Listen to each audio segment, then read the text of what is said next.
যারা বলছেন আনুপাতিক হারে ভোটের কথা, তাদেরকে আমি বলে দিতে চাই বোকার স্বর্গে বসবাস করছেন। যারা আজকে মনে করে ভোট হলেই তাদের এই বর্তমানে রাজত্ব শেষ হয়ে যাবে, তারাই চাচ্ছে না যে বাংলাদেশে একটি সুষ্ঠু ভোট হোক।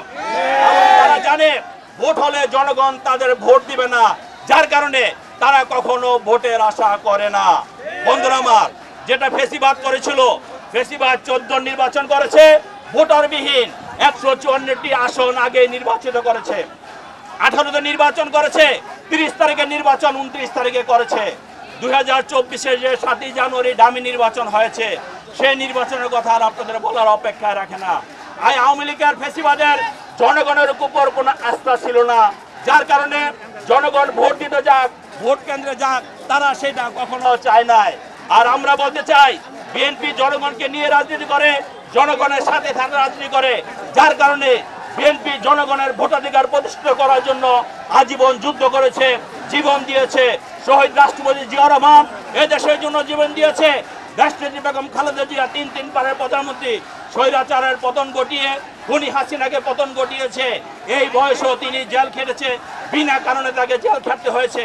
আমাদের প্রিয় নেতা বিএনপির ভারপ্রাপ্ত চেয়ারম্যানকে অন্যায়ভাবে সাজা দিয়ে বাংলাদেশে যাতে থাকতে না পারে এই খুনি হাসিনা সেই ব্যবস্থা করেছিল। কিন্তু আজকে দেখেন আল্লাহর কি ইশারা, আজকে তিনি বাংলাদেশ থেকে পলায়ন করতে বাধ্য হয়েছেন। আমরা বলতে চাই, অন্যায় করে, অপরাধ করে, দুর্নীতি করে, মানুষের উপর জুলুম করে অতীতেও কেউ টিকতে পারেনি, আগামী দিনেও টিকতে পারবে না।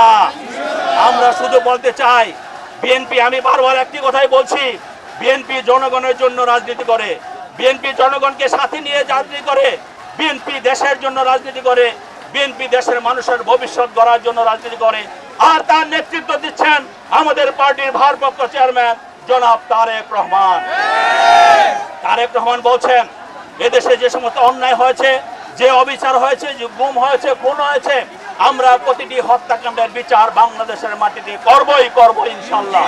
এবং আমাদের এখানে যে সমস্ত লুট হয়ে যাওয়া, খুন হয়ে যাওয়া গণতন্ত্র আমরা পুনরুদ্ধার করব। পাশাপাশি আমরা বলতে চাই, অল্প সময়ের মধ্যে একটি সুন্দর নির্বাচন হবে। সেই নির্বাচন দিয়ে বর্তমান যে অন্তর্বর্তীকালীন সরকার আছে, সেই সরকার তারা গণতান্ত্রিকভাবে নির্বাচিত সরকারের কাছে ক্ষমতা হস্তান্তর করে তারা তাদের কাজে চলে যাবেন।